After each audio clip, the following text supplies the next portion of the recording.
আসসালামু আলাইকুম everyone, welcome to my another new blog. আশা করছি সবাই ভালো আছেন। আল্লাহর অশেষ রহমতে আলহামদুলিল্লাহ আমরাও সবাই ভালো আছি। আজকের ব্লগটা শুরু করলাম বিকেলবেলা থেকে। প্রিভিয়াস ব্লগে আমি শুক্রবার দুপুর পর্যন্ত ভিডিওটা শেয়ার করেছিলাম, আর এটা ছিল শুক্রবারেরই বিকেলবেলার ভিডিও আর কি। মানে বিকেলবেলা থেকে আবারও ব্লগটা শুরু করলাম। এখানে হচ্ছে আমি আলু সিদ্ধ করে নিয়েছি আর চা বসিয়েছি। আরিশের বাবা বলল যে একটু চা খাবে, তো আজকে হচ্ছে আমি একটু সন্ধ্যার নাস্তায় আলুর চপ বানাবো। আজকে যে আলুর চপটা আমি বানাবো এটা হচ্ছে আমার স্পেশাল একটা আলুর চপের রেসিপি। সম্ভবত আগেও আপনাদের সাথে আমি শেয়ার করেছিলাম। তো এখানে হচ্ছে ডিমের কুসুমটাকে আমি ভেজে নিয়েছি, আর ডিমের সাদা অংশটাকে আলাদাভাবে আমি ফেটিয়ে রেখেছি। কিছু পেঁয়াজকে বেরেস্তা করে নিয়েছি, আর বেরেস্তা করার সময় একটু লবণ আর সামান্য পরিমাণে একটু চিনি দিয়েছি পেঁয়াজটার মধ্যে। আর তারপর এখানে হচ্ছে আলুগুলা মেখে নিয়েছি, আর ডিমটাকে মানে ডিমের যে ভাজা কুসুমটাকে আর পেঁয়াজ বেরেস্তা, কাঁচা পেঁয়াজ কুচি, ধনেপাতা কুচি সব কিছু হচ্ছে আমি ভালো করে মাখিয়ে নিয়ে তারপর লবণ দিয়েছি পরিমাণ মতো। এখন দিয়ে দিচ্ছি ম্যাগি ম্যাজিক মশলা, আর তারপর দিব অল্প একটু গরম মশলার গুঁড়া। এখানে আমি মরিচটা পরে অ্যাড করব, কারণ এই আলুর চপটা আমি আরিশকেও দিব, তো সেজন্য ওর জন্য কিছুটা রেখে বাকিটাতে হচ্ছে আমি মরিচ অ্যাড করব। আর এখন দিয়ে দিচ্ছি টোস্ট বিস্কিটের গুঁড়া। চাইলে এখানে ব্রেড ক্রাম্বও ইউজ করা যাবে, হাতের কাছে ব্রেড ক্রাম্ব না থাকলে টোস্ট বিস্কিটের গুঁড়া দিয়েও এটা করা যাবে। তারপর এই তো সব কিছুকে ভালোভাবে মাখিয়ে নিয়েছি। তো পরে এখানে আমি মরিচ আর চিলি ফ্লেক্স অ্যাড করেছিলাম আর কি। তো এখন এই যে আমি চপের শেপে বানিয়ে নিচ্ছি। আমি এটা অনেক আগে বানাতাম, আর এই রেসিপিটা আমি আমার আম্মুর কাছ থেকেই শিখেছি।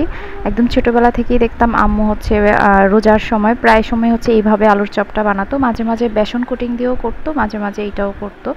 চাইলে এই আলুর চপের সাথে আপনারা মাংসের কিমাটাও ইউজ করতে পারেন। তো এখন হচ্ছে ডিমের সাদা অংশে চুবিয়ে বিস্কিটের গুঁড়া এটাকে আমি গড়িয়ে নিব। গড়ানো হয়ে গেলে তারপর এটাকে আমি নর্মাল ফ্রিজে রেখে দিব 5-10 মিনিটের জন্য, একটু সেট হবে উপর থেকে বিস্কিটের গুঁড়াটা। আর তারপর এটাকে আমি ফ্রাই করে নিব।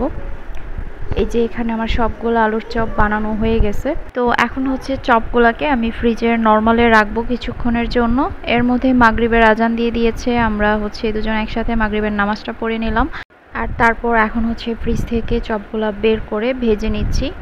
এভাবে চপ বানিয়ে কিন্তু ডিপ ফ্রিজেও ফ্রোজেন করে রাখা যাবে। তবে চপ জিনিসটা আমার কাছে মনে হয় যে মানে যখন বানাবো তখনই খেয়ে ফেলবো এটাকে। মানে ফ্রোজেন করে রাখলে এটার টেস্ট বেশি একটা ভালো লাগে না, যেহেতু আলু দিয়ে বানানো। এই তো চপগুলা ভাজা হয়ে গিয়েছে। আমি ভুলবশত তেলটা একটু বেশি দিয়ে দিয়েছিলাম ভাজার সময়, যার জন্য একটু নরম হয়ে গেছে। ব্যাপার না, এটা অনেক বেশি মজার ছিল। তারপর হচ্ছে নাস্তা টাস্তা খাওয়ার পর আমি ভাবলাম যে আগামীকাল যে রান্নাগুলো করব সেগুলোর কাটাকাটি যদি আমি করে রাখি তাহলে সকালে হচ্ছে আমার জন্য ইজি হবে রান্না করাটা। তো সেজন্য হচ্ছে লাল শাকগুলো আমি বেছে নিচ্ছিলাম। আর লাল শাকের অবস্থা দেখেন, পুরা একটা আটি লাল শাক হচ্ছে ভেতরে পচা ছিল। এটা দেখে আমার খুবই খারাপ লেগেছে। মানে অসাধু ব্যবসায়ীরা এমনই করে, মানে জেনে শুনে খারাপ জিনিস দিয়ে দেয়। পুরা এক আটি লাল শাকে আমার ফেলনা গেছে। আরিশের বাবা শাকসবজি কিনলে কখনোই এরকমটা হয় না যে পচা পড়ে বা খারাপ পড়ে। এবারই এমন হয়েছে, ও বুঝতেই পারে নাই যে ভেতরের দিকে এটা পচা ছিল। যাই হোক, তারপর হচ্ছে আমি কচুর ছড়াকেও ছিলে রাখলাম, রাতের বেলা ছিলে ফ্রিজে রেখে দিয়েছি। পিস করি নাই, সকালে পিস করব। আর তারপরেই তো আমাদের ল্যাম্পটা হচ্ছে আজকে টিভির পাশে এনে লাইট জ্বালালো। তো সুন্দর লাগতেছিল দেখতে। আমি আবার প্লান্টটা এনে মাঝখানে রেখেছি, এটার জন্য আলাদাভাবে আমি কিছু প্লান্ট কিনবো। এখন জাস্ট এভাবে একটু রাখলাম আর কি। তো এখানে হচ্ছে আরিশ আমাকে দেখাচ্ছিল, মা দেখো আকাশে কি সুন্দর চাঁদ। তারপর আমি দেখলাম যে আসলে অনেক সুন্দর চাঁদ দেখা যাচ্ছে। এই যে আজকের চাঁদটা অনেক সুন্দর লাগতেছে। তো তারপর হচ্ছে আমরা কিছুক্ষণ নাটক দেখলাম। তো নাটক টাটক দেখার পর আমি হচ্ছে তরকারি গরমে বসিয়েছিলাম। হঠাৎ করে দেখি যে মানে এমন পোড়া গন্ধ আসতেছে, আমার খেয়ালই নাই। এই যে টিভি দেখতেছি, টিভিতেই হচ্ছে মানে পুরা মনোযোগ ছিল আর কি, ওইদিকে আমার মনে নাই। আমার তরকারির পাতিল পুরো একদম শেষ। যাই হোক, আমি যে আজকে চপ বানিয়েছিলাম, তো চপ বানানোর সময় কিছুটা আলু ম্যাশ করা রেখে দিয়েছিলাম যে রাতে একটু আলুর ভর্তা করব, অল্প একটু রেখেছিলাম আর কি। তো এখন দেখেন আমার তো তরকারি পুড়ে গেছে। তো রাতের বেলা এখন তো আমি খাওয়ার জন্য আবার রাতে এখন রান্না করতে ইচ্ছে করতেছে না। তো আমি ভাবলাম যে আচ্ছা একটা কাজ করি, একটু ভাত ভাজি করে ফেলি ডিম দিয়ে। আর ভাত ভাজিটা আমি আজকে একটু অন্যরকমভাবে করতেছি। এই যে আলু ভর্তা করার জন্য মাখা আলুটা রেখেছিলাম আর কি, তো সেই আলুটা হচ্ছে আমি এখানে দিয়ে দিলাম ভাত ভাজির মধ্যে। একটু স্পেশালভাবে করতেছি। কখনোই এভাবে আলু ভর্তা দিয়ে ভাত ভাজি করা হয় নাই, আজকেই ফার্স্ট টাইম। তবে আমার হাতের ভাত ভাজিটা অন্যরকম মজা হয়, আমি সবসময় একটু অন্যরকমভাবে করা ট্রাই করি। ম্যাজিক মশলা দিলে এটার টেস্ট এমনিতেও বেড়ে যায়। তারপর একটু চিলি ফ্লেক্সও দিয়ে দিলাম। তো এখানে ম্যাশ করা আলু, ডিম, তারপর পেঁয়াজ, কাঁচামরিচ, টমেটো কুচি আর সব কিছুকে একসাথে আমি ভাজা ভাজা করে নিচ্ছিলাম। এখন অ্যাড করে দিচ্ছি টমেটো কেচাপ। তারপর এটাকে আরও কিছুক্ষণ ভেজে নিব। লবণও দিয়েছিলাম পরিমাণ মতো। তারপর হচ্ছে ভাতগুলা দিয়ে ভাজি করে নিব আর কি। এটা হচ্ছে বাংলা ফ্রাইড রাইস আর কি। ভাত ভাজি তো সবাই করে খায়, তো আমি এটার নাম দিয়েছি Bangla fried rice. Trust me, আমার এই বাংলা ফ্রাইড রাইস আজকেরটা এত বেশি মজা হয়েছে, মানে কি বলবো, এটার টেস্ট অন্য লেভেলের মজা ছিল। কারণ এটাতে হচ্ছে আমি আলুর ভর্তা অ্যাড করেছি। যাই হোক, খুবই মজা লেগেছে আমাদের কাছে। তো আমরা খুবই মজা করে আজকে রাতের ডিনারটা করে নিলাম। এখন শেয়ার করছি তার পরদিন সকালবেলা থেকে 2 দিনের ব্লগ একসাথেই শেয়ার করছি, তা না হলে ছোট্ট একটা ব্লগ শেয়ার করা হবে, ভাবলাম একসাথেই শেয়ার করে দিই। তো এটা শনিবারের ভিডিও আর কি। আজকেও আরিশের বাবার অফ ডে। তো আমি হচ্ছে সকালের নাস্তার জন্য পাস্তা সেদ্ধ করে নিচ্ছিলাম আর কাটাকাটিগুলোও শেষ করে রাখতেছিলাম। রাতে তো একটু এগিয়ে রাখছিলাম লাল শাক বেছে ছড়াটাকে ছিলে। এখন বাকিগুলা হচ্ছে সম্পন্ন করে নিলাম কাটাকাটি। আর পাস্তা রান্না করার জন্য যা যা লাগবে সব কিছু নিয়ে নিলাম। তো আজকে পাস্তা আমি শুধু ডিম দিয়ে রান্না করব, চিকেন দিব না। এভরিডে সকালের নাস্তায় রুটি পরোটা খেলেও শুক্র শনিবারে আমি একটু ডিফারেন্ট কিছু করার ট্রাই করি, যেহেতু ও বাসায় থাকে, আমার হাতেও টাইম থাকে। তো এখানে এই যে পাস্তাটা রান্না করার জন্য প্রথমে আমি রসুন কুচি ভেজে নিয়েছি, তারপর দিয়ে দিলাম পেঁয়াজ কুচি, গাজর কুচি। এখানে আমি অল্প পরিমাণে একটু ব্ল্যাক পেপার আর লবণ দিয়ে একটু ভেজে নিলাম। এখন দিয়ে দিচ্ছি টমেটো কুচি, তারপর একটা ডিম ভেঙে দিয়ে দিলাম। এর মধ্যে একটু পাস্তা মশলা, একটু লবণ দিয়ে ডিমটাকে ভাজা ভাজা করে নেব। পাস্তাটা এইভাবে রান্না করলেও এটার টেস্ট ভালো আসে অনেক বেশি, যদিও এটা হচ্ছে সিম্পল একটা রান্না, তারপরে টেস্ট অনেক বেশি ভালো আসে। তো এখানে হচ্ছে এক্সট্রা করে আমি ম্যাজিক মশলাও দিই, ম্যাজিক মশলা দিলে হচ্ছে একটু মজা বেশি হয় আর কি। তো এখানে দিয়ে দিচ্ছি সয়া সস আর টমেটো কেচাপ দিয়ে ভালো মতো একটু ভেজে টেজে নিব। একটু অরিগানো দিচ্ছি, অরিগানো আমি লাস্টেও দিব, এই পর্যায়ে একটু সামান্য দিয়ে দিলাম। অরিগানোর ফ্লেভারটা পাস্তাতে খুবই ভালো লাগে। এখনও এটাতে আমি মরিচ অ্যাড করি নাই, মরিচ হচ্ছে পরে অ্যাড করব। এখন সব খাবারই হচ্ছে দেখা যায় আমি মরিচটা লাস্টে দিই, আরিশের জন্য আগে রাখার পর। ও যেহেতু ঝালটা খেতে পারবে না, তবে আস্তে আস্তে করে অল্প অল্প করে ঝালটা ইউজ টু করাচ্ছি ওকে। তারপর আরও কিছুটা অরিগানো দিয়ে এখন দিয়ে দিচ্ছি মেয়োনিজ। আমার মেয়োনিজও শেষ, যতটুকু ছিল ওইটা দিয়ে দিলাম। তো আমার হচ্ছে প্রায় হয়ে গিয়েছে। নামানোর আগে সামান্য পরিমাণে একটু হালকা চিনি দিয়ে আমি হচ্ছে নামাই ফেলবো। তো আরিশের জন্য কিছুটা রেখে এখন বাকিটাতে হচ্ছে কাঁচামরিচ আর চিলি ফ্লেক্স অ্যাড করে দিচ্ছি। এই তো আমাদের সকালের নাস্তা রেডি। এখন হচ্ছে দুজন একসাথে বসে সকালের নাস্তাটা খেয়ে নিচ্ছিলাম টিভি দেখতে দেখতে। আরিশ তখনও ঘুমাচ্ছিল, ও একটু পরে উঠে যাবে। আর এই তো আমাদের লাগেজ এখনও উঠানো হয় নাই উপরে, লাগেজটা উঠাতে হবে আজকে। খাওয়া দাওয়া শেষ করে এর মধ্যে হচ্ছে আরিশ ঘুমাই ছিল, ভাবলাম যে ও ঘুমাই থাকতে থাকতে আমি চিংড়ি মাছগুলো কেটে রাখি। আজকে আমার আর আমার হাজব্যান্ডের অনেক পছন্দের একটা তরকারি রান্না করব, সেটা হচ্ছে কচুর ছড়া দিয়ে চিংড়ি মাছের তরকারি, সাথে হচ্ছে জলপাই দিয়ে। এইটা হচ্ছে আমার অনেক প্রিয় একটা খাবার। যাই হোক, সেদিন চিংড়ি মাছগুলো আর কোটা হয় নাই, এভাবেই রেখে দিয়েছিলাম। তো আজকে নামিয়ে নিয়েছি, যতটুকু রান্না করব অতটুকুই আমি কুটে নিলাম আর কি। আর আরিশের জন্য চিংড়ি মাছটা হচ্ছে আমি পুরাটাই খোসা ছাড়িয়ে কেটেছি। এই যে এখানে আমার সব কাটাকুটি হয়ে গেছে, এখন হচ্ছে আমি রান্না বসাই দিব। প্রথমেই আমি ছড়ার তরকারিটা বসাই দিচ্ছি। এখানে পেঁয়াজ রসুন কুচি ভেজে নিলাম, তারপর এখন দিয়ে দিচ্ছি রসুন বাটা আর অল্প একটু আদা বাটা। এখন গুঁড়া মশলাগুলো দিয়ে দিচ্ছি, হলুদ মরিচ ধনিয়া জিরা গুঁড়া লবণ দিয়ে মশলাটাকে একটু ভালো করে কষিয়ে নিব। কষিয়ে তারপর হচ্ছে চিংড়ি মাছটা দিয়ে দিব। চিংড়ি মাছের তরকারি হচ্ছে এভাবে কষিয়ে মাছটা রান্না করলেই বেশি ভালো লাগে, আগে থেকে মাছ ভেজে রেখে এটা আমার কাছে ভালো লাগে না, ফ্লেভার আসে না তরকারিতে। তো আমি সবসময় চিংড়ি মাছের তরকারি এভাবেই রান্না করি। তো এই তো মাছগুলো ধুয়ে রেখেছিলাম, এখন হচ্ছে দিয়ে দিচ্ছি কষানো মশলার মধ্যে। তো মাছটাকে আমি বেশি সময় নিয়ে কষাবো না, অল্প কিছুক্ষণ কষানোর পর এখানে আমি ছড়াগুলো দিয়ে দিব। আর ছড়ার সাথে আমি একটা আলু দিয়েছি, ছড়ার সাথে আমি কখনো আলু দেই না, তবে আজকে দিলাম। এই যে মাছগুলোকে হচ্ছে একটু কষিয়ে নিচ্ছি। তো এখানে আমি সামান্য একটু পানি দিয়ে দিচ্ছি, এখন ঢেকে হচ্ছে এটাকে কিছুক্ষণ কষাবো।